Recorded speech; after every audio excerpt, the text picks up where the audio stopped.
What's going on, everybody? Welcome back for another episode of the OSHA approved. Hold on.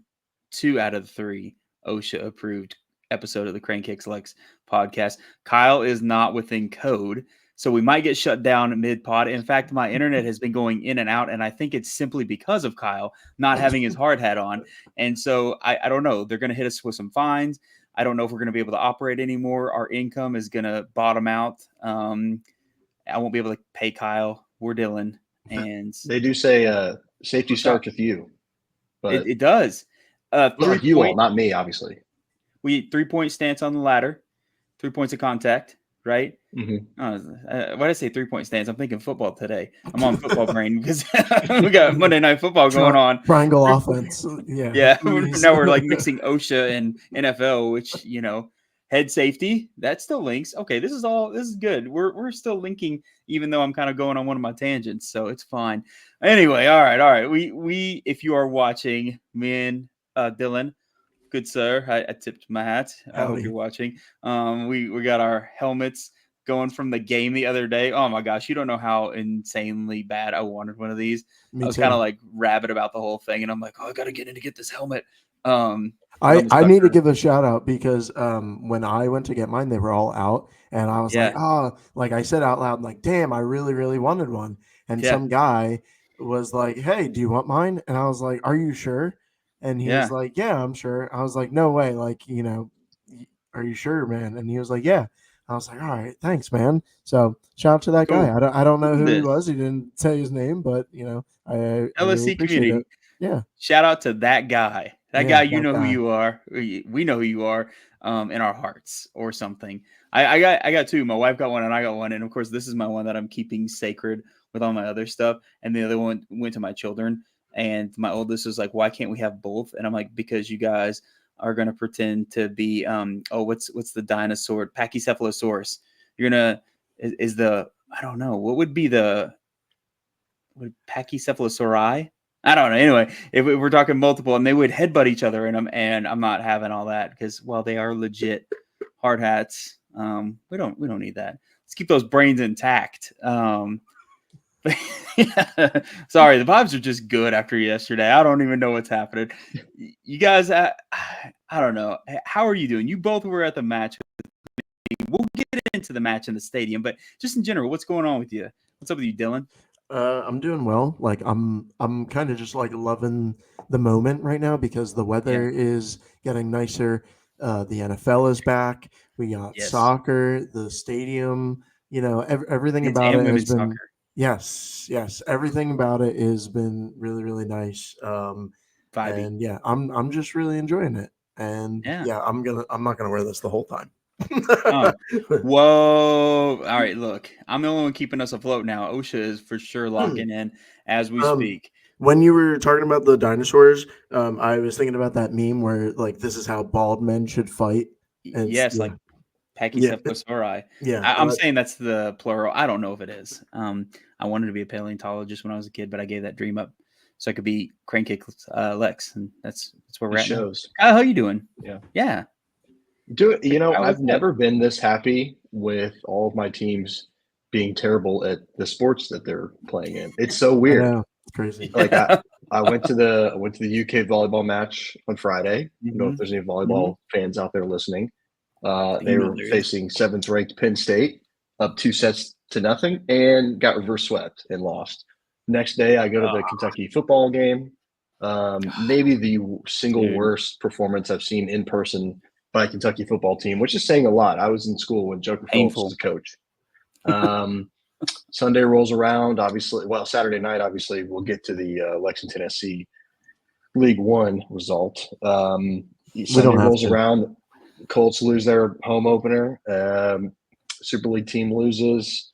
It's just been a weekend of just gut punches. But weather's been fantastic. The new Memorial Coliseum, if you are a Kentucky fan, you got to go check it out. It's awesome. And then the new stadium yesterday was awesome. So just next time I'm going to come with another adjective than awesome. But for right now, that's all I got. Rad. Fantastic. There Rad. You go. Dope. Fly. I forgot they renovated Memorial. So They have air conditioning now, and oh my God, I tell you what, they were like, you know, we got AC. Let's get this sucker cranking. It was 60 degrees in there. I swear, it oh was my God, That's amazing. freezing. That's Yeah, perfect. it was awesome. But Perfect. no, it was great atmosphere for the volleyball team, despite the loss. They had like the student section was rowdy, had the band there. It was cool. Me and Dylan can't really share in your NFL pain. High five through the screen, Dylan. We won. We won our matchup. Bam! You took care of the Packers for me, and we smashed the Giants into the ground with Sam Darnold. So what about it? Who wants some? We're winning Super Bowl, y'all. We were totally the Predator meme handshake because I beat your division rival and you beat mine too. So hey, look at Did each other a solid. Yep. Look at that. That's how we do it. That's how we do it. Teamwork. Man, it's just nice. It's good. I love inside jokes. I hope to be in on one day. You're the Squidward looking out at SpongeBob, and I'm just a meme frolicking. Today. Like I'm just quoting every meme. Just quote them all. We'll make new memes. It's good. This is a meme right now. We are the new SpongeBob meme, and Kyle's on the outside. We just need some blinds in front of you. You're our photo guy. You're our graphics guy. You can make that happen. We'll just right. Yeah, no, I'm not going to do that. It was just watching Anthony Richardson, a guy who threw for like 35% completion against Kentucky when he was in college. Like, doesn't inspire a lot of confidence, but he can run. Yeah, that touchdown was really sick. Something. Dude, that the first touchdown pass he had too. Yeah, the 65 air yards. Yeah, that was crazy. That's more important than a victory if you think about it too. But it's true. It's true. The vibes. Yeah, man. It's just such good feeling after this weekend. Like you said, it's funny, Kyle, because you kind of summed it up, man. Like you've never been so happy to have sports, even though there's losses around. I don't know. Somebody was texting me and they're like, man, a loss at the new stadium to open it up. I'm like, I don't even care. I'm so riding high on the stadium. That. Yeah. It didn't even feel like a loss. I'm like, we mean a loss. We won. We have this beautiful stadium. That's the biggest W of the century. Like, I don't even care. I might care later on down the line, but right now it's just, I'm immune to it all. I'm just in blissful ignorance. We'll talk about that. I want to share like a pretty cool story. I've been hanging on to this for a minute, but we haven't recorded together. I did, of course, like a quick kicks, but I didn't want to make that more than like 15-ish minutes because then it would not be a quick kick video. You know what I mean? I'm trying to be concise, and I'm usually never concise. So I was putting my kids to bed, and I got this message on the CKL Facebook page from this lady, and she's super nice. And she reaches out and she's like, hey, do you know this person? And it happens to be one of our players. And I was like, well, I kind of know them, but I not really know them. So she explained to me that her friend actually found that player's wallet at Costco. And she was Googling who he was and found out he was a player for Lexington Sporting Club, which led her to Crane Kicks Lex. And so then she was reaching out to us to see if we could find a way to get the wallet back in that player's hands. And so after like going back and forth and me reaching out to the player through socials, we eventually got them linked up, and the player got their wallet back from the fan. Apparently the player wanted to hook them up with some tickets, obviously super relieved. But overall, like the big takeaway for me was just how cool that was, that we have people in the community not only honest, but being resourceful, and it's kind of like a weird moment that we could be helpful in our own way too. Just by like existing, we were able to be a link for that fan to get the wallet back to that player. So I thought that was a really neat moment, just shining of who our community is and the fact that we all look out for each other. So I thought that was really, really cool, and I couldn't help but share that. So big ups to those fans, the fan who found the wallet, the fan who reached out to us to try and get it back to that player. I know that player is especially appreciative because, we've probably all been there at some point where you lose like a credit card or your wallet or something crazy important like that has a lot of stuff that could do a lot of damage if it falls into the wrong hands. So it was just a cool moment, y'all. I had to get that out there. So if they listen, I don't know if they listen. If they had to Google Lexington Sporting Club, they might not, but maybe they do now. But if they are listening, you're awesome. You're awesome. And I hope everybody else can be cool like that too. I know we have a lot of amazing fans, and this is an amazing city. and we look out for each other. It was neat. I mean, I will say the search engine optimization for this podcast is fantastic. I guess if we're popping up, you know what I mean. That's the biggest thing I gained from it. Our SEO is through the roof. Is that what the SEO means? I think so. I think I'm a it sounds guy, right? Yeah, I know. It's supposed to be your thing. No, our SEO I'm the safety guy. is great. No, that is cool. I think it's, like you said, humanity. Sometimes people are awesome. It's true. It was like a real feel good story. You know what I mean? And like the player kept thanking me, and I'm like, man, all I did was just exchange you all's numbers to each other so you could get this worked out.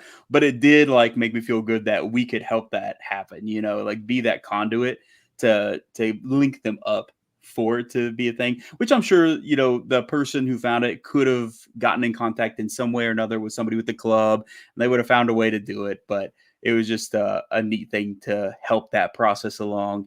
And man, I love our city. This is great. We talk about community. This is it. It's so good. All right. Do we want to like go from like the super high to the super low? Just real quick. We're not going to rehash everything, okay? Those of you guys listening, you probably watch the NoCo match, or you at least are aware of the NoCo match. We're not going to dwell on that thing too long, but I do want to point out the bright spot of the match which was that Cam Lancaster banger of a free kick. It's up for goal of the week currently. He won player of the match. We released that today. I just want to ask you guys, do we feel like Cam Lancaster is like in form? He is like full Cam Lancaster mode now? Yeah, I definitely think so. I wrote about that in my match preview. I actually said he's starting to find his form for sure. And yeah, that goal was really awesome. I was like trying to find a perfect like GIF to describe that one, and it wasn't really so much wizardry as it was like dead shot accuracy, like power, precision, kind of. Yeah. And that was really fun. Kyle, what do you think? Yeah, I was going to say, I think that's the player you kind of expected when, the signing was announced, right? Like those type of moments. Yeah. And for whatever reason, had some stops and starts. And it seems like lately we're getting the Lancaster that everyone thought we'd be getting. And that set piece, yeah, like you said, Dylan, just the technical ability on everything was just, it was awesome to see. It was muscle memory. It was like a machine, like just doing its thing. Yeah. Like that's one that he's probably hit that a million times on the training ground, and it was like the keeper of the defense. They might as well not even been there. I mean, he was just a beautiful shape. Tyler, do you feel the same way as us? Do you think he's in form? I just feel like anytime that he lines up for a free kick, everybody on the other team has to be sweating. Like, I don't know that there's another player in the league that's more automatic with a free kick opportunity like that. Like, I understand, like, some haven't quite gone like he wanted them to, but you feel whenever he steps up on the ball that the chances are more likely that it's going to go in than not. Like, that's always me. I'm never like, got a free kick. Who knows what'll happen? I'm like, okay, we got a free kick. This is probably going to go in. And if it doesn't, I'll be more shocked by that than the alternative. And I think that he really has found his stride, not just with free kicks. I mean, we know he's a specialist in that department. He's an ace with it. But he's had several open play goals here recently too. And I think it's awesome to see that he's hitting his stride. Like Kyle, you said, he's had some stops and starts. He had a little bit of an injury there for a little bit. And, now we're getting like the full Cam Lancaster experience, which is really nice to have that reliability, especially coming from a season last year. Whereas, Nico Brown did great, but, Ates Diouf was kind of running away with things, I guess you could say, as far as goal scoring is concerned. But now we kind of have like this back and forth between Ates and Cam. And so we're like, okay, we got like a dual threat situation happening. So maybe if one of them is off one week, the other one's, on, and vice versa, sometimes together. It's great. One thing you said in there that, it reminds me, anytime we get a free kick, like in a certain area, I always tell my wife, whether we're at the game or watching it on TV, I say, oh, this is Lancaster territory. Because that means like he's going to take a shot on goal and it's, it's going to be on target. Yes, Absolutely. Yeah, and you always know, like you said, he's taking that shot. He's not going to try and float it into the box and see if somebody can get ahead on it. That's just not his jam. He's always full of confidence, just dripping with it, and you know he's going to just go after it. And I respect that. You know what I mean? Like, if you've been known to do that and you've practiced it as much as he has, you got to. You almost have to. So I loved it. That was a huge bright spot for me this match, obviously. All right, so before we leave NoCo behind, because I said we're not going to dwell on it too much. We are forward thinkers, right? We're looking to the positive in the future, but we still have a couple of questions. You guys know how it is. A lot of times we like to tackle listener questions as the stuff arises, right? The subject comes up. We want to go ahead and get it when it's fresh because it's weird to circle back. So we actually had a couple of questions directly related to this. So first one's coming from Eric. You probably see Eric in the stands pretty often. He asked, how concerning is the NoCo result? Is it just a speed bump in the recent progress, or is it worse? Something to be more worried about. Who wants to start that one off? Tackle that beast. Well, I'm a firm believer in burning the tape of matches that are and games, whatever the sport is. If it gets to a point that's beyond, I mean, basically once it got past 3-1, you're kind of like, all right, burn the tape. Like we don't. Mm-hmm. You kind of throw a lot of that out the window. That doesn't mean that the team and the coaching staff isn't learning from it, right? Like, right.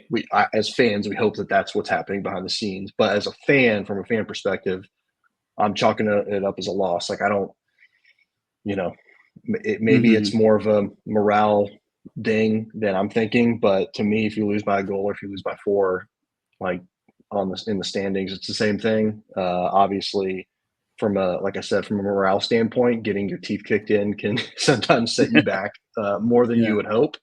But to me, it is a concerning loss, but it's just a loss at the end of the day. It's like when a pitcher gives up a 400-foot foul ball, like, well, it's still a strike. You know what I mean? It's like we're just gonna move on, next pitch, next match, because the opportunity is still there for the team to make the playoffs, which I know we'll get to. So you can't let this be a snowball effect.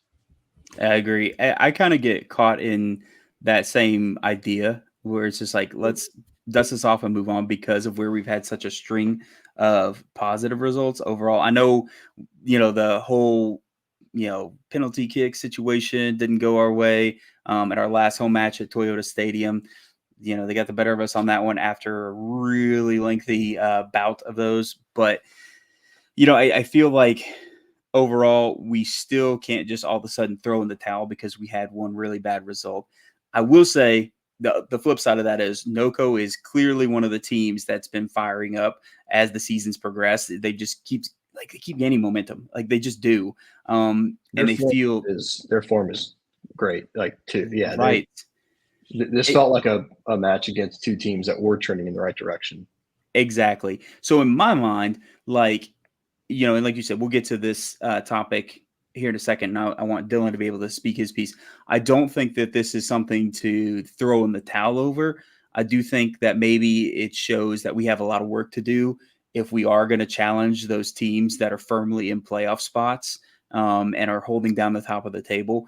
Like we've got to figure a few things out and be able to prevent those type of results. Because you hate to see them, and no loss is easy to swallow, but getting thumped like that, man, that hurts your pride bad. And of course, if you're online as much as I am or you guys are, you see all kinds of stuff, and it's just like, oh my gosh, like I can't take any more of that. But yeah, I'm kind of a little bit in the middle, but more on the optimistic side. Dylan, hit us with your Stephen A. Smith. Yeah, I'm not optimistic about it. Like, I think this was a really bad game and a really bad loss, and so I'm not really optimistic about our chances going forward. I just think there's just no like heart or soul to the team, and it's just they just play bad. And like, comparatively, I'm pretty high on the women. We'll get into that later. And, it's refreshing to watch on Sunday like a team that moves as a unit, and we just don't have that. And I kind of think that might be, tactics. So I don't want to get into what makes them tick, but I just think there's just so much wrong. Yeah, and maybe this is where we can switch into this, because if we're talking about where we stand as far as our feelings on that result, we did have a question from Matthew, who's also somebody who regularly contributes. He asked us, well, first he said, USL 1 team is crushing me, but only one win away from the 8 seed. Can they do it on a Friday? I will say right now we are more than a win away from the 8 seed just on goal differential. Tormenta is only 3 points ahead of us with a game. They've got 17, right? We played 16. So we still have room to make that up, but goal differential is a big factor right now. We're like -12 and they're at a solid 0. So we're not going to beat them out on that. Now we do have a chance to get neck and neck with them as far as points go. We had a chance to pass them up as well as a couple others. So 8 is still on the table, but we got a lot of work to do. And I think that's where we kind of tie in this no-co result, because it's not going to get too much easier as we go through this. We've got some teams left that are contenders, right? We've got One Knox coming up for our home opener. What a day it'll be to beat One Knox in our home opener at our new stadium. That would be epic.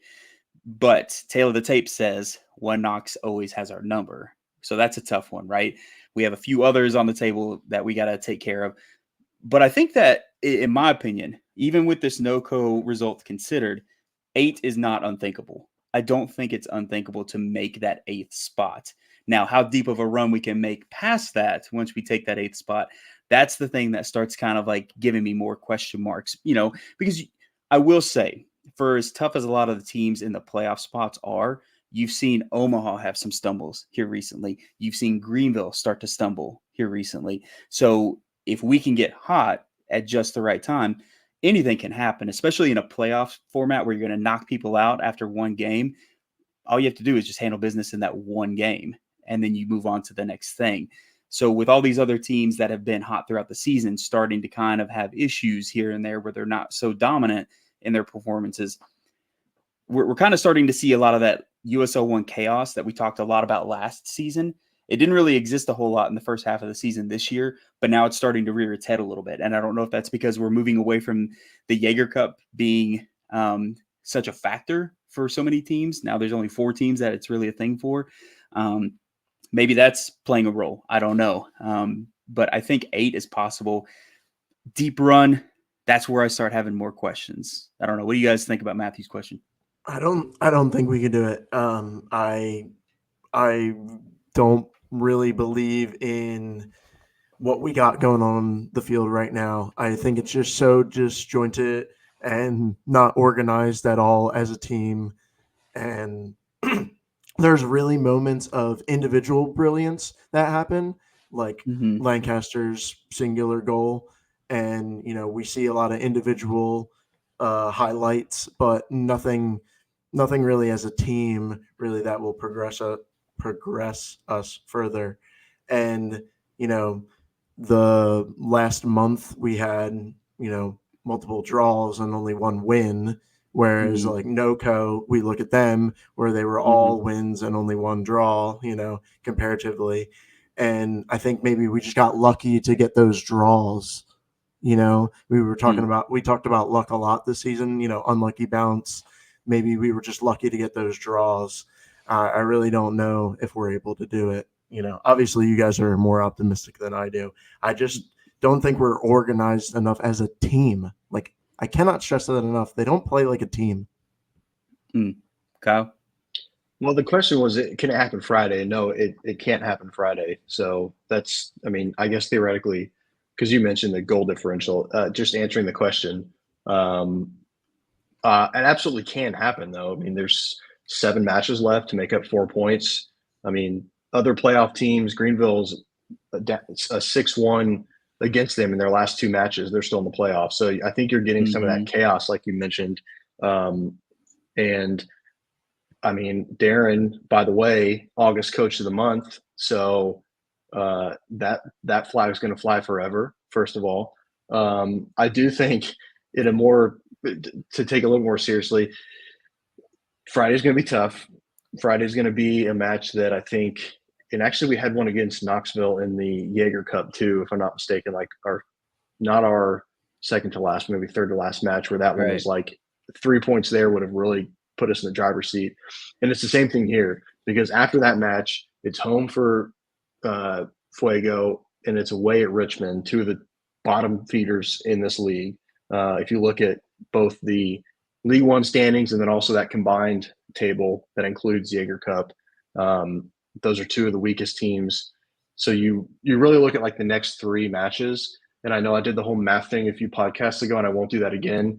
Essentially, you have to average two every match, right? 2 points, and the club's gotten I want to say 4 in the last 5 matches. Sorry, flip that around.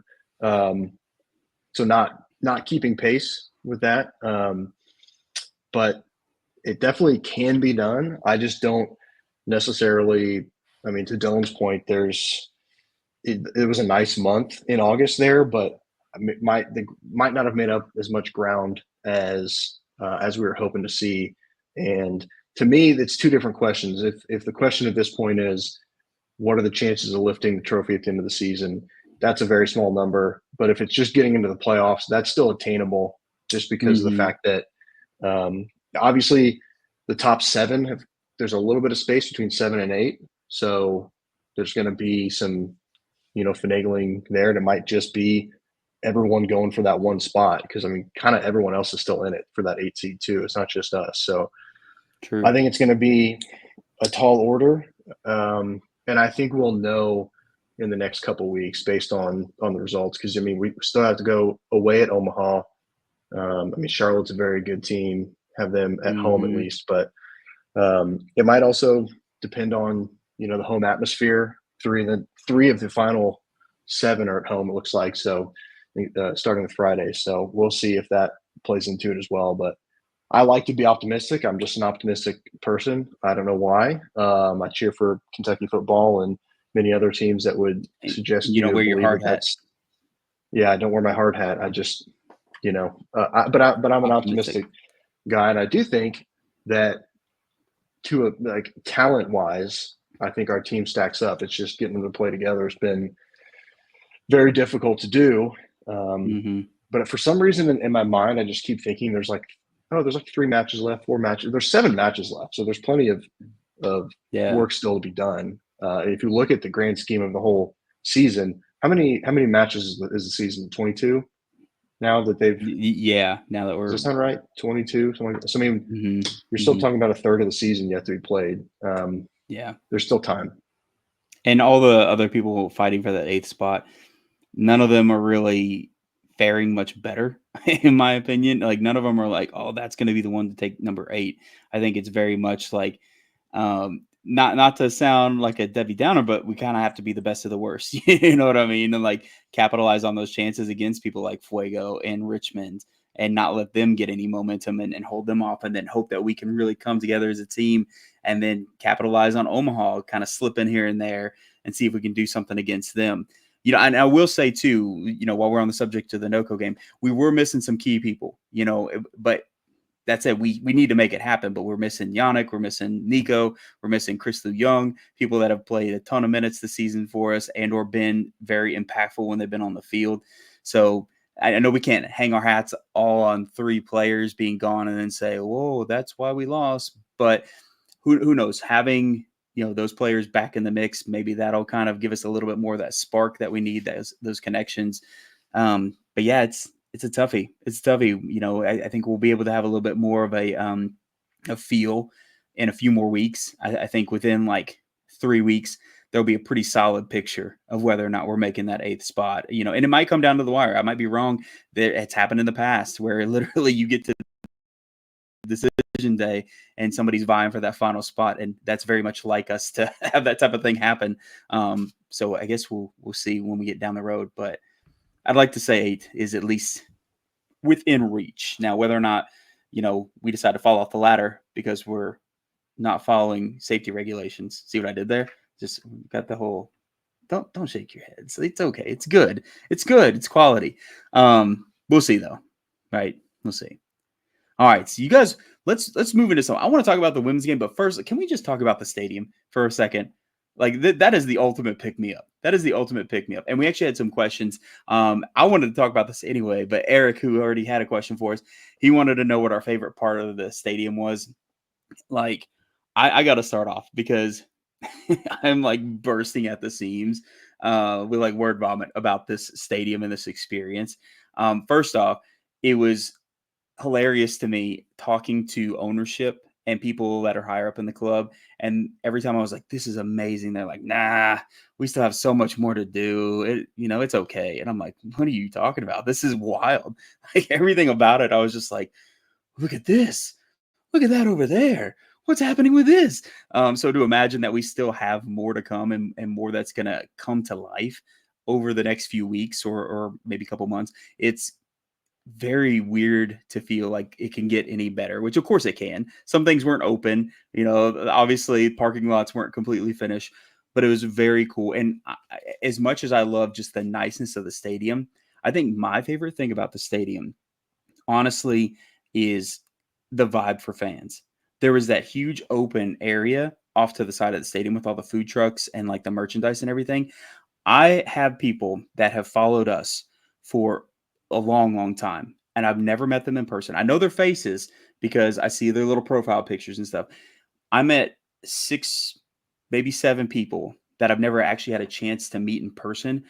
And I think it's honestly because at Toyota, you're tailgating, but there's really not many people out there tailgating. First off, the other side of that is when you go and you're actually there for the game, yeah, people kind of walk back and forth on the concourse at Toyota Stadium, but it's not really like a congregating spot versus at our new stadium. That area with all the food trucks and everything was kind of like a cool congregating spot where people could mingle and talk and get food and get balloon animals and get souvenirs and see thunder. And I think it really just encouraged people getting together and talking and kind of vibing. And so that was really, really neat to have the opportunity to see those people and see all the familiar faces that I've met a million times. It was so easy to run across people in the stadium because of that. And it was cool. Even out in the parking lot, Maddie Perez's family, they happened to pull up next to us while we were tailgating, and we ended up tailgating with them. And then like Clark Embry, who works for LEX 18 as a producer, starts tailgating with us.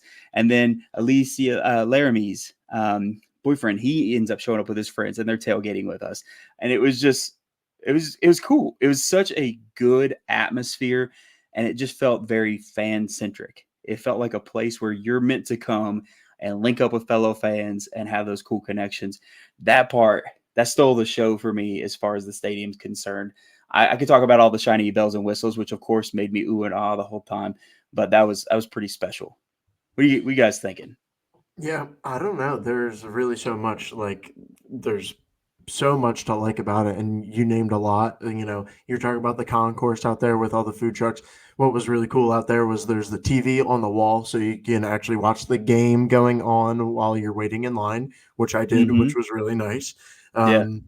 I think my favorite part about the stadium is the views from all the seats Oh seem to man, be really beautiful. fantastic. Like no matter where you're at, Mm-hmm. like anywhere, like when I first got there, me and my friend, we were walking around and we would like stop in different sections and just like take a peek, and each Mm-hmm. section looked so good, and I really like that.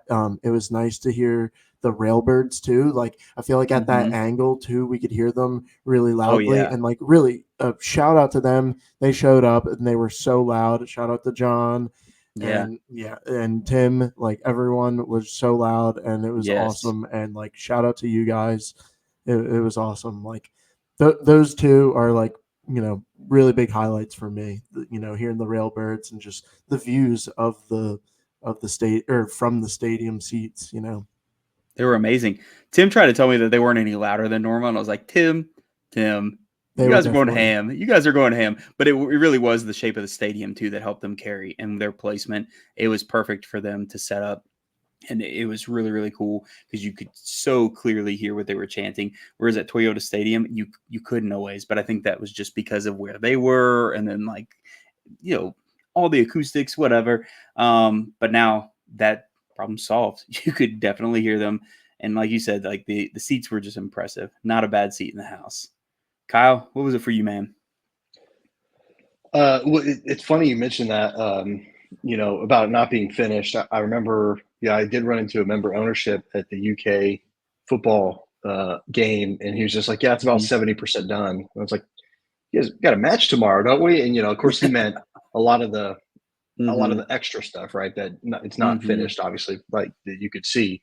And then I was joking with a staff member there that was like, we were talking about how they gave that hard hats away as the kind of giveaway for the game, but it's like you might also just want to wear them when you're walking around certain areas too, like just maybe just put them on. Why not? No, but everything looked fantastic. I was like actually speechless, and you guys know, obviously, I don't know, but some of our listeners know I worked there for 18 months or so, and almost 2 years actually, and just seeing it come together. And I know the conversations that, like, how far away it felt sometimes, and it felt like it was never happening. Just the amount of effort and time and challenges and roadblocks and everything that could go against this venue went against this venue. It wasn't at the right location. People were unhappy about where it was ending up. People didn't want it over in this neighborhood. We wanted it in this neighborhood. And a lot of the behind the scenes stuff that the club had to put up with finally, came to fruition. And you could see it in the faces of, Vince Gabbard, the president, Sam Stockley, the sporting director, guys who've been there like from day one, like literally from the first day.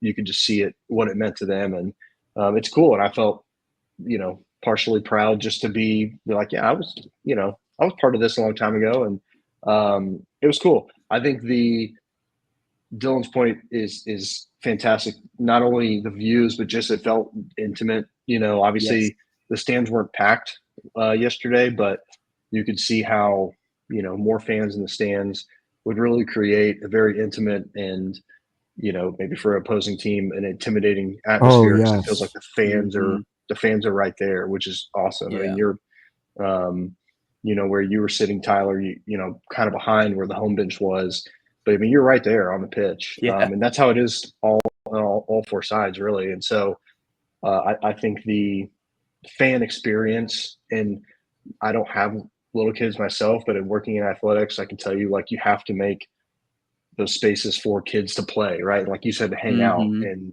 that's what brings families out. You know what I mean? Like, I think Louisville City does it so well with their little turf, like futsal field that they have out front. Like, you have to make it to where you want the rabid fans, you want, the Johns and the Tims and everyone banging on the drums, but you have to get the families in too. That's what's going to drive up your revenue and ultimately help everything else down the road. So to make it as family and as fan friendly as possible, I doubt they'll have all those food trucks there every match, but you have that ability, right, to like make it a real festival like experience where it's West 6th and it's, this taco truck and it's this grilled cheese truck and here's the merch shop, until the actual shop's open. And it felt like a very fan friendly venue, despite it being very much under construction.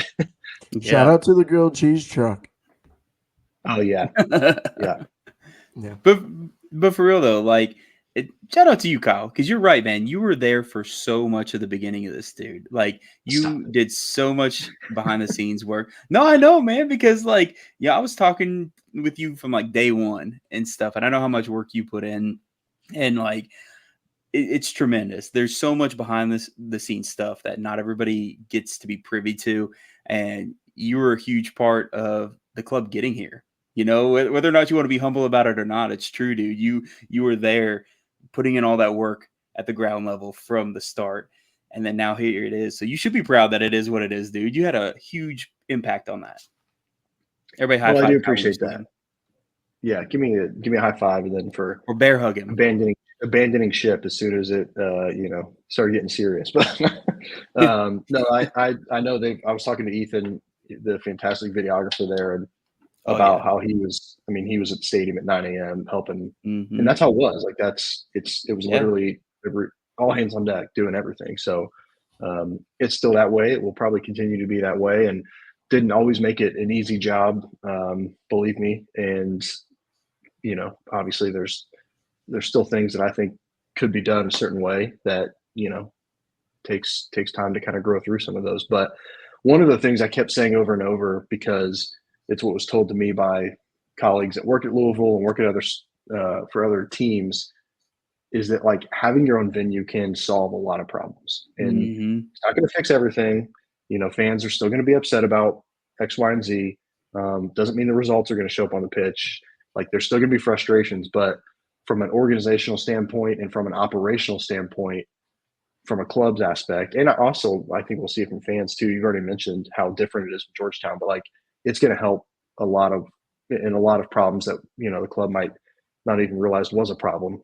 It'll kind of alleviate itself, because now you have the space that you can call your own. So I think it's a good start, but I do think that's not the finished product. Yeah. Still not named CKL Stadium, so I don't know when that's going to go down. All it takes is money, man. Yeah, it's true. Brett was asking me about that. One of our fellow fans, he's like, when is it gonna get named that? And I was like, I don't know. If Kyle had only stayed on, maybe, but no. He's got that type of clout. It is cool though. I don't know. Like I'm happy with it though. It's an amazing stadium, and like the name is fine. It's a very government name. that's my government name, Lexington SC Stadium. But it's fine. It's good. It works, instead of just having something completely off the wall that makes 0 sense. But I'm still calling it the Stable. I'm pushing that forever nice. and ever and ever. I'm pushing I'd be shocked if it's not named something corporate in the next 2 or 3 at some years. point. I would be shocked. Yeah. When somebody ponies up a little bit of money, it'll be whatever, Chipotle Stadium. I don't know, something. That wouldn't be terrible. I mean, I'm more of a Qdoba guy. Myself, yeah, look at us, Jinx. Wait, Dylan didn't say anything. What, you don't like either or something? What's happening, Dylan? He's like, he didn't say all day.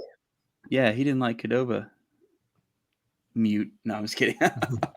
But no, I'm rocking with the Stable. I like that for its nickname, so we don't have to always use its government name if we don't want to, because it's a little bit of a mouthful. But Stable's nice and sweet, unless somebody has a cooler idea. I'm not saying I've got exclusive naming rights on this thing. I am but a humble OSHA-approved podcaster. So, I don't know if anybody else has any cool names. Throw them out there. One of them might stick. But I like the Stable. Anyway, that was like a really good ASMR whisper, wasn't it? Yeah. Like the Mercedes Great videos. Cool. Dylan, so you went around section to section. What did you think of looking back at like the main grandstands from the opposite side of the field? I mean, the main side where the benches are is definitely nicer because of the overhang, for sure. Right. But like over on that side is still a good view of the field. Like you can still see everything equally no matter what. And like I even went on to like the goal ends as well. And that was still just as good. I'm not sure about the corner spots though. Not sure about those ones. So when I was taking photos, I was mostly on the goal lines, and so I was along the pitch on the opposite side, but I didn't really take a moment to like take it all in, you know what I mean? But yeah, it is obviously where the benches are, you have more of the shade, and didn't need it yesterday necessarily, but be interesting to see kind of how the wind plays out there. I feel like it's so much open land. Like it was, I just wonder how weather's going to impact matches played up there. But for the most part, I thought, you probably couldn't have asked for a better opener in terms of the weather. Obviously on the field would have been nice to have a dub, but from an atmospheric standpoint, I thought it was great. 100%. Let's maybe talk about the game a little bit now that we gushed over the stadium itself. Our game didn't win, but characterized by a ton of fight. No, I feel like there was a lot of fight out of this team, and I see it. I see the same thing that we saw in that first match. Even though this one didn't garner points for us, it's hard not to say that, as Dylan pointed out earlier, that this team is working as a unit. You even see it, like we get scored on, everybody huddles up and starts discussing it. And you can tell that they're sitting there talking about, okay, I saw this. This is what happened. Next time you need to like cover this, and we're going to go here. If we scored, same thing happened. They would huddle up, celebrate a little bit, then they'd start being like, okay, now next time we're going to do this, we're going to do that. And you could just tell that's what was happening in those little huddles that they were holding every time. And it was cool. It showed a lot of cohesiveness, and that it wasn't a matter of you get scored on, throw your hands up, you score, and then everybody just goes back to their positions, after a quick high five, and that's it. It seemed like there was a lot of intentionality that's been fostered with this team. As to, okay, whatever happens on the field, think about the next step and communicate about what that next step is going to be for us. And it's not always going to get you a win, right? Sometimes teams are just prepared, and you have slip ups, and we saw that. But I will say, even despite that, I think the energy was there, and I think it translated to the fans, and the fans translated their energy back to the team. I don't think that, even when we were scored on, it might have taken the wind out of the stadium a little bit for a moment, but then people got right back in it. And it was a lot of like, it's okay, we're doing this. Let's go. We got this. And what felt like we might get blown out 3-1, we get a second one. So it becomes a lot more of a close game, and it feels like we could potentially tie it up because we're staying aggressive. We're staying all gas, no brakes. Mary Kate McGuire, whenever I interviewed her, she literally said that. She's like, we were all gas, no brakes the whole time. That was our mentality, that you go for it, you work together to get what we need to get. And it didn't happen, but they were trying. How do we feel about this match? No, I feel pretty good, actually. Like, despite the loss, I feel pretty good. It felt like the mistakes that were made were just kind of like first game mistakes. I know we won our first game, or we drew our first game, and we did maybe execute a little better, but I still feel like this is only their second game as a team. There was kind of a big spotlight on them as well because it's the first home match in the stadium. So I felt like there was just first game mistakes that were made that will definitely get ironed out, and they really do move as a team, as a unit. You watch them move up and down the field together. All their passes are, the 1-2 play is very, very smooth. And, our friend Ian pointed out to me, we were talking that even on the sidelines, the coaching staff is constantly adjusting and talking to each other, and they're passing the iPads and, looking at replays and stuff, and just always just trying to be on top of it and making sure to be methodical and thinking everything through. And it's just really nice to see that. And, I think the loss can be best described as just two good teams, fighting a hard fought battle, like I think it was just two good teams, and we just happened to be on the wrong end of this one. It did feel like if the game was maybe like 10 minutes longer or something, we were about to get that one back, and it would maybe end up 3-3. But I'm really encouraged, by what I saw. What about you, Kyle? Yeah, I think especially the first 20, 25 minutes or so, it seemed like Lexington controlled possession more. Like even the first goal conceded, it felt like it was on a counter, right? Like it was, dominated on our end of the pitch, right where the supporters was where a lot of the action was happening. You get a corner early on, you get a set piece opportunity early on in a dangerous spot. Didn't necessarily translate every time to shots on goals, but it seemed like the team at least was more comfortable playing in possession than out of possession, which seemed like that's how it seemed like maybe all three goals kind of happened that way, right? Where it was not the third goal, the first two goals though seemed like it was a out of possession, trying to kind of retreat and then bang a goal scored. To me, and I was honestly between taking photos and like taking in the stadium, it was hard to get kind of a really into the match itself from like I don't know if that makes sense from like a spectator standpoint. Especially there was being so much there too, to it's absorb. There was a lot going on. So, and then you had players switching. I was talking to you about that in the second half, where you had players switching positions, changing positions. You had Courtney Jones all over the pitch, right? Yes. Like from where she started to where it's everywhere. I was like, what is going on here? So I think figuring out some of that, ironing out some of those rotations, obviously Dylan mentioned it's the second match of the season. So it was hard for me to get kind of a feel for the flow of the match, which I think is hard to do when you're in person anyway. Like you get spoiled watching on television because you really can get a better sense of like how the game is progressing. So to me, it felt like everything was on a counter, but maybe it wasn't. Maybe it was just in the natural run of play. But the sense that I got early on was that Lexington, enjoyed possession and was controlling possession, and then you let in a couple goals, and I think it was great fight from the club.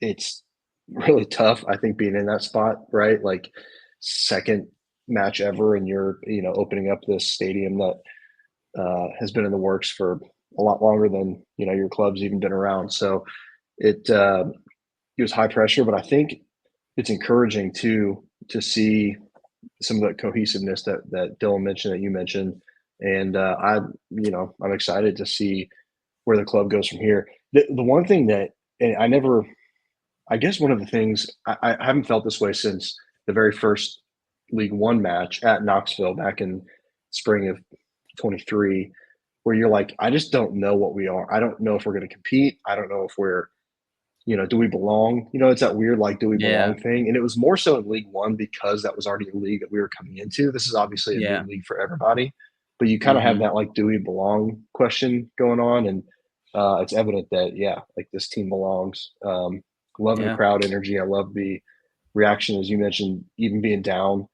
The crowd stayed in it, and that helped. I think it really helped. Just ran out of time, like Dylan said. It's true. And, I think that we're starting to kind of like feel what it is that we're going to be and who we are. Like it's clear that Mike Dickey and the technical staff like to make changes, whether that be like, hey, we need you to be prepared because we might ask you to switch positions with this person because if we're getting beaten this way, we're going to put you here and we need you back in this area. Or like, they made subs pretty regularly. There was a sub early on as well. And Mike Dickey mentioned that in the interview too. It's also clear that he's a guy with high expectations. Thinking about the energy in the stadium, it would have been easy for him to go into that interview and be like, man, it was a great game and you guys were a great crowd and everything's great. And I like saying great. But he didn't. He obviously honored the fact that we were at home and it was an amazing crowd. But he also was like, you know what? This isn't good enough. This isn't who we are. I know that we're better and I know that we could go toe to toe with anybody and we're making changes and it wasn't what we wanted to see. So we made more changes until we could see what we wanted from the girls. And, and I don't think it's like from a place of being overly harsh too. I think it's more of like that, he has that kind of like that fatherly, I know you can do great things. And so I'm going to hold you to high standards type of deal going on. He gives me kind of like that vibes. And I'm like, you're right, Coach Dickey. I am going to do better. Me personally, just hearing him talk. And I think that having those high expectations along with that mentality of things sometimes need to change is going to take us pretty far. I think that's going to do really well for our team because sometimes you run into situations where people are so stuck in their ways or they're so apathetic to what happens that you don't see what you want to see out of things. And I don't think either things are going to happen while Mike and his staff are in charge. And I think that really garners a lot of respect from the team. At least that's the impression it gives off with the way that they fight and the way that they're there for each other. It was, just a great match to watch despite the result because of that, and I've even talked to a couple of players' parents, reach out every once in a while. And I even talked to one of them and they were like, man, we need to get a win. And I'm like, but I will tell you that Lexington as a fan base can appreciate a hard fight just as much as a win. Like a hard fight means a whole lot, because that's what you really want from your team at the end of the day, that they are going to lay everything out there.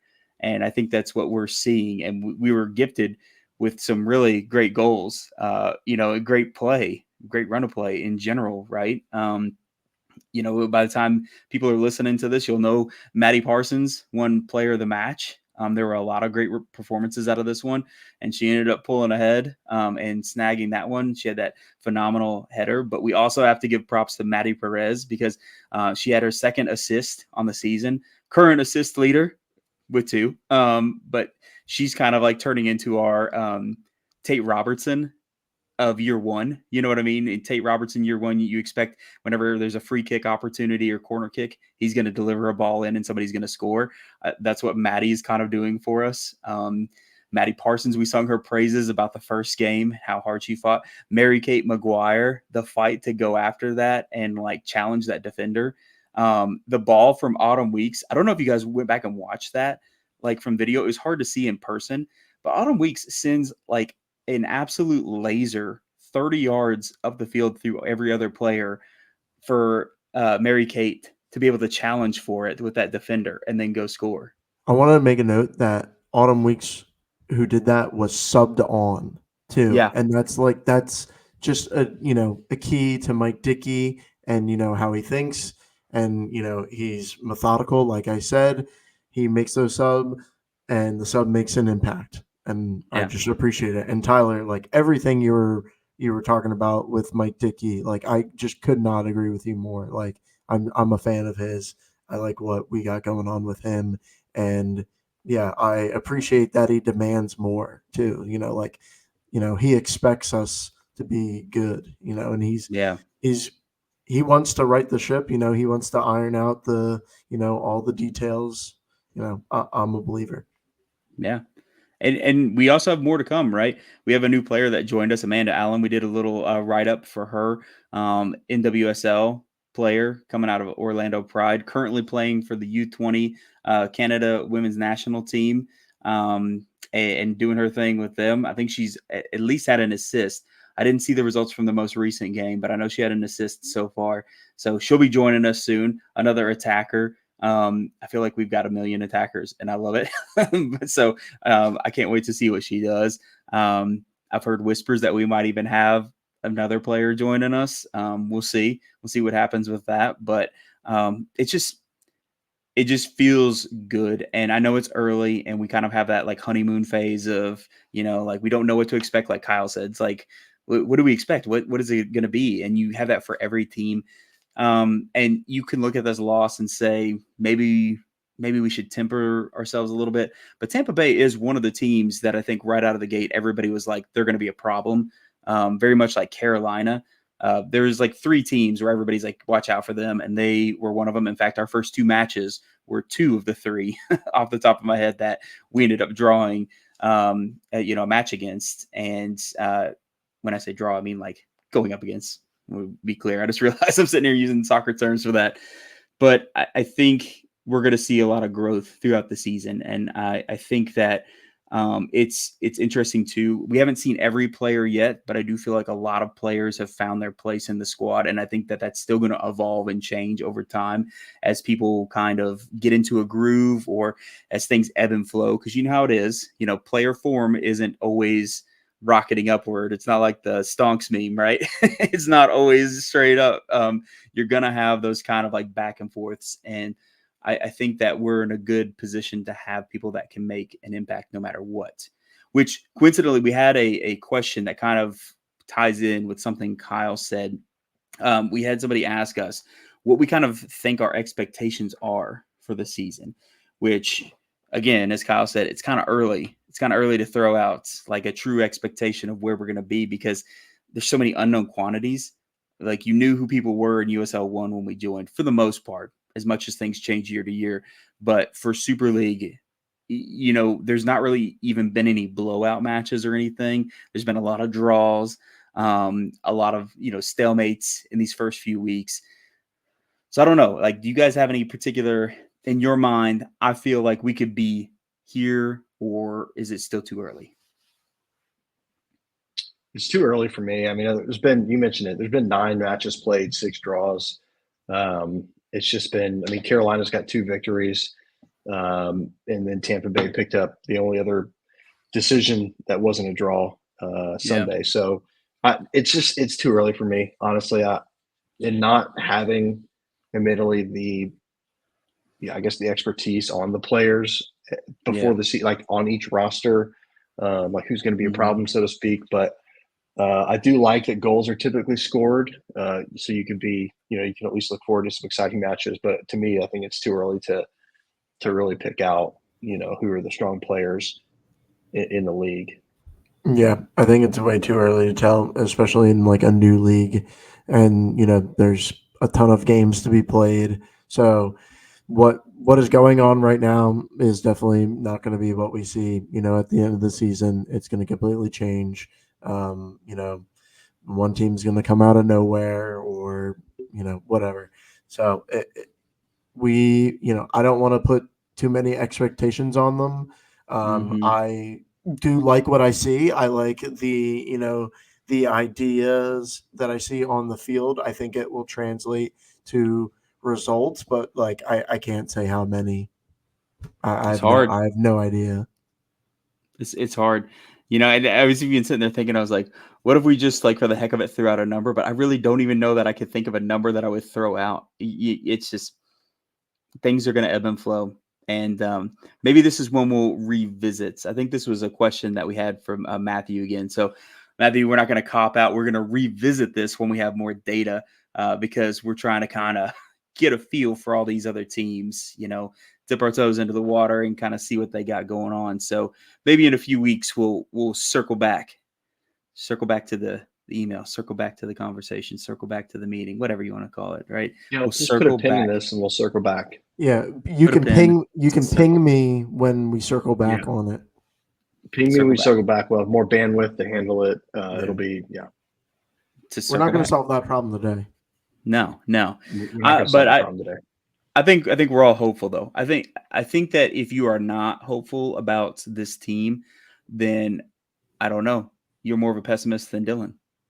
That's crazy. Yeah, that would be crazy. That's crazy. But seriously, I think this is a very.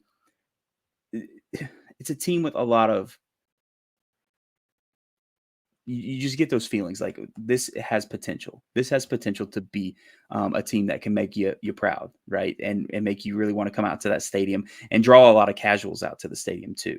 I think that there's a lot of that aspect to where I'm hoping we'll see a lot of people embrace women's soccer in Lexington, especially knowing how fun this team is and how much they care. And speaking of care, I didn't even mention this, y'all, but that may be my other favorite thing about this isn't the stadium, but just like the match, the handwritten cards that a lot of people got.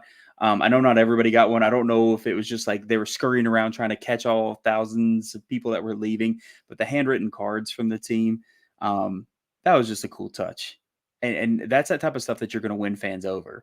Like fans that aren't like diehards, complete sickos like me that are going to sit in the rain in my car waiting for a match to start at 10:30 at night and with 30 other people, and that's it. But those people that are just like, let's go check out this game, and then you're leaving, and then they hand you or hand your kids a note that's clearly written by that player, not some fabricated thing. And you're like, what the heck?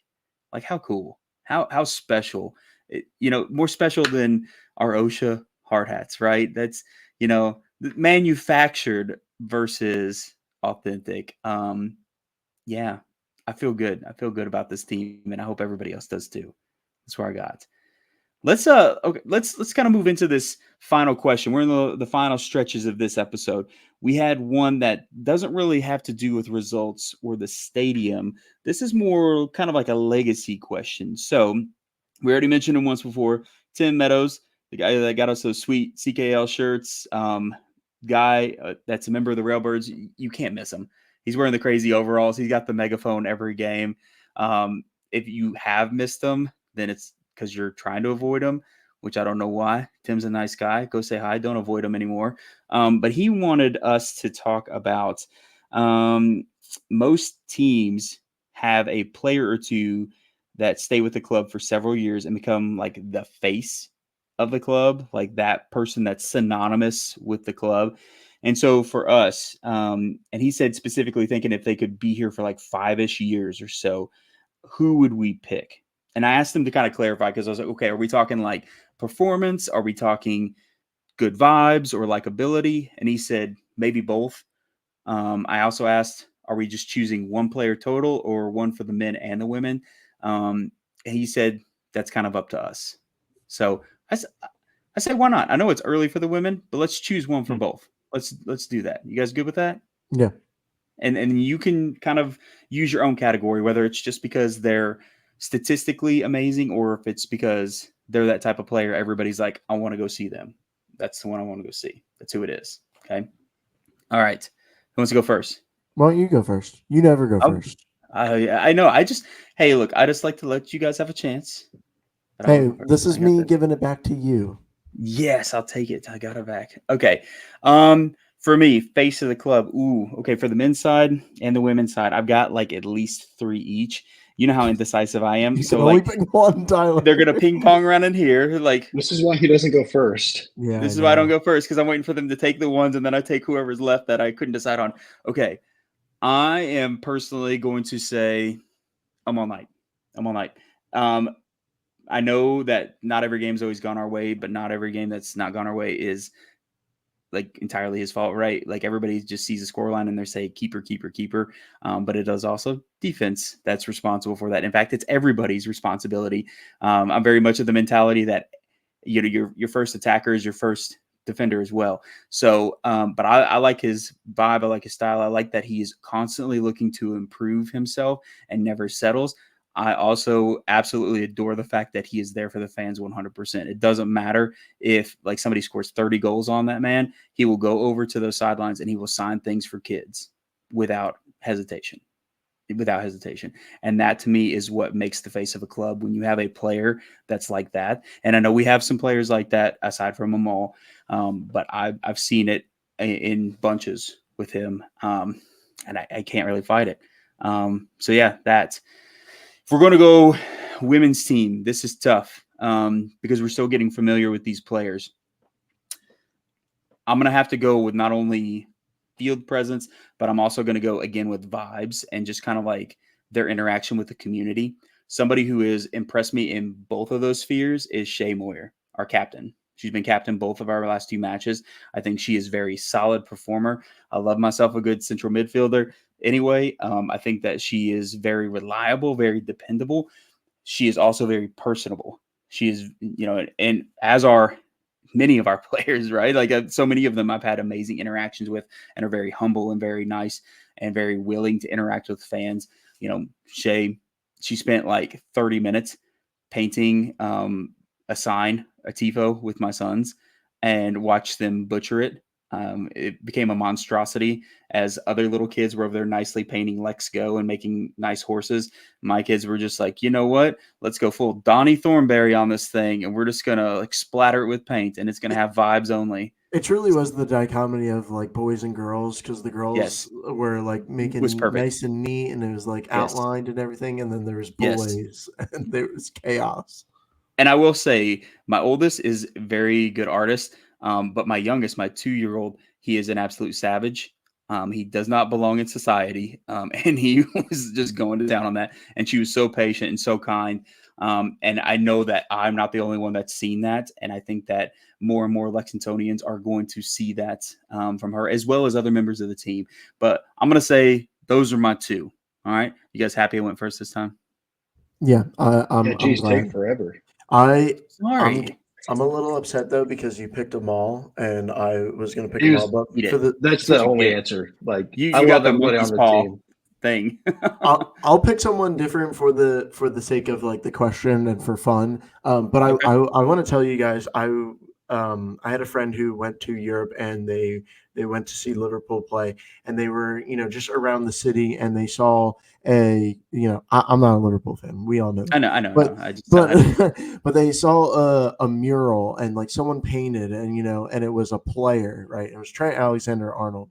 And to me, it made me think after seeing that, like who in Lexington, who would be like the person we would see painted on a wall in a mural. And to me, that was just, it has to be a Mall Knight, right? Like it would look sick in his uniform. And, he is the person who embodies this team and the club. And he is just an outstanding person.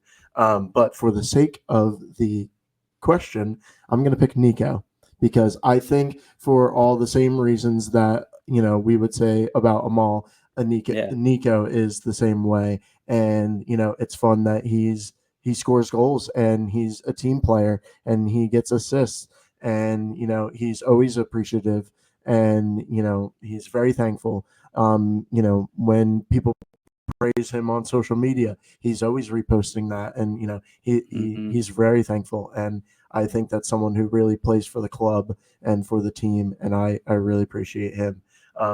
For the Super League, it has to be Autumn Weeks for me. I can see her just like from being with the W League team and being on the Super League team now, and just making an impact in both games. I thought in the first game, she started and she had, an amazing impact. And then in this game, she was put in a different spot, in a different position. I know that, they move around and whatnot, and she subbed and made an instant impact. And I'm a fan of hers, and I think she's going to do great things, and it'll be awesome to have her as the face of the women's team. Heck yeah. Kylo. So, I was fortunate to have a personal and professional relationship with a lot of the USL League One players in the inaugural season, and Amel Knight is the first person that came to mind in this. And it's for everything Tyler said, the second part of his answer, especially with the professionalism and being at every community event and always just being who he is. And I think it's a big part of his personality, and it's something that I think fans, I don't want to say take for granted, but believe me, a lot of the players, rightfully so, and a lot of them, it's their job. They show up, they do their job, they go home. But you can tell with Amal, it's a lot more, and he gets kind of what it means to be face of the community. So he would be my answer there. Although there are plenty of other great candidates, if you're talking about the face of the club, especially if you're talking about next 5 years, someone like a Tess who's just hitting his prime, obviously he would be, on the pitch would be probably the right answer, or at least one of the right answers, because there's definitely seems like there could be a few. I have no idea on the women's side in the Super League. It's tough. I kind of just leaned toward, a quote unquote homegrown star in Hannah Richardson, a player that, could make a big impact on the team, on the pitch, and already seems to be pretty well ingratiated in the community off the pitch. Despite not being from Kentucky, having played at the University of Kentucky, and I know she's not the only one on the team that did, but that's just the name that popped out to me from watching a couple matches and a little bit of preseason knowledge, and that's about it. So that one is still up in the air. Yeah, not a bad choice, and like I said, it's so hard because there's so many players that have been that person. And then I think our women's team, those players have really hit the ground running with that stuff. Like Sarah Cox has, taken time, in those events. Corey Sullivan is amazing to talk to. Like her and my wife were chatting a little bit at the beer release, and my wife was like, man, she's just like super nice. So there's just a lot of people that I think are going to be fan favorites. I don't think we're going to have like just one. I think we're going to see just a plethora of fan favorites that are just blooming here just because of what they bring to the table. And a lot of our guys are the same. They're very personable. They're very upfront and available to the community. And I think that's great. So we'll see how everything blossoms with the women's team and who kind of emerges in those roles as time goes on as well. But solid answers, everybody. Solid answers. We did it. I'm sorry I stole you guys' answer at the beginning. No, I'm not. I'm not sorry. I'm sorry. I did that on purpose. All right. So this is good, guys. That's a solid episode. We got some more matches coming our way. For the women, Dallas Trinity is up next. We got a face off against them. They've got a couple of draws. No wins for them yet, but no losses. So hopefully we can be the ones to hand them their first loss. We've also got a big match Friday. We got to beat One Knox. We have to beat them at our own stadium. It's the home opener for the men. Like I'm going to lose my mind if they beat us, or if they draw against us. Okay. But no, it's not okay. Yeah. Dylan's right. What am I saying? Yeah. Kyle, you're right. Yeah. You guys are smart. It's not okay. We got to win. I want to hard hats. That hard hat's constricting your blood flow in your brain, Tyler. It is. I've passed out 3 times since we started this podcast. It really is. Like, we have to beat them. I will settle for nothing less. As optimistic as I am, I will be so mad if we don't beat them on Friday. I will not tweet about Lexington Sporting Club for 30 minutes. Yeah, no, I won't. It'll maybe I'll. He can't help himself. I can't. Challenge impossible. Yeah, challenge impossible. It won't happen. But everybody needs to make sure that they get out there. I know Friday's not supposed to be amazing weather, so just come prepared. Rain jackets, whatever. Just poncho. We'll sit under whatever. the overhang.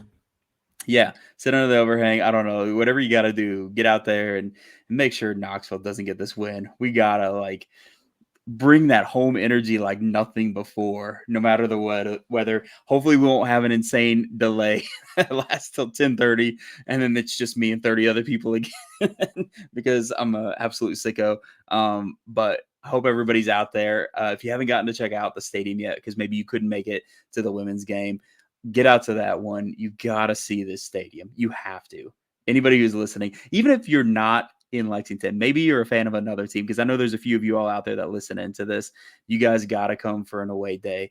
It's a must. It is so cool. And I don't feel like any videos or photos do it justice. Like, I keep seeing these photos and videos floating around. I'm like, that's not even like a quarter of how amazing it looks in person. Like, it just doesn't translate quite right.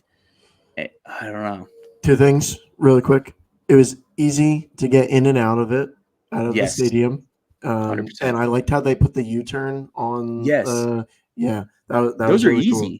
Yeah, that was really cool. Is that like the R turn thing or whatever? Yeah. R cut or R turn. Yeah. And R-cut, there's one that has a light too. Yeah, I think that's what I'm talking about. That you just cut across, but the secondary entrance, not the one by the speedway, but the one further down, has a light, and it's so easy. It's cake to just use that. Yeah. When Indy 11 comes next year, they'll probably struggle with it. Indiana drivers, they're not great, but everyone else, they'll probably love it. Yeah. Yeah. I like that. Shots fired at Indy 11 already. We're not even fully in the championship, and Kyle's like, you know what? Take that. Right? Indiana I know you're drivers. a fan of Indiana teams. You're not a secret. Unbelievable. Person, are you? Oh, I mean, my family's from Indianapolis. Big Colts fan. Yeah. Big Pacers fan. They can't drive. Yeah. But not Indy 11 fan. All right. Wait, he won't say it. No. Okay, good. I was waiting for you to say it. I just want to make sure, Kyle. The other thing I was going to say was the shade trees. Those are nice. Yeah. Adding the lily pad things. Yeah, adding it so that there's like shade where people are sitting and eating food and stuff. That's very nice. Very nice. Yes. My wife calls them the lily pads. She's like, they look like lily pads. I'm like, yeah, you're not wrong.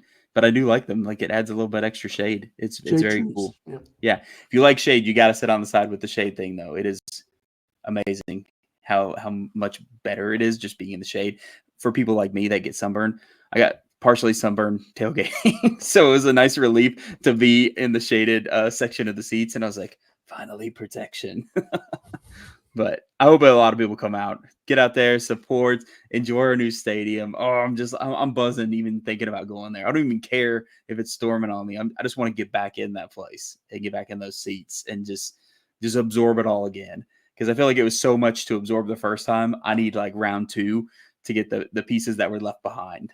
No, but we'll be there soon enough. So, final thoughts? Are we good? Come on, you Greens. Come on, you Greens. You know it. What he said. There we go. Consensus all around. All right, everybody. Make sure you come check out the new stadium. Support our team. 3 final men's matches at home. Got 4 away, but be there for the 3 that are here. And then, of course, we got a whole slew of our Super League matches left to go at the home stadium. Come out, support, mingle with people, meet up, get some food, get some West 6. I don't know if they're going to have balloon animals again, but if they do, get a balloon animal. I don't know. It's all great. Do what you want. We'll catch you guys next time. Until then, come on, you Greens.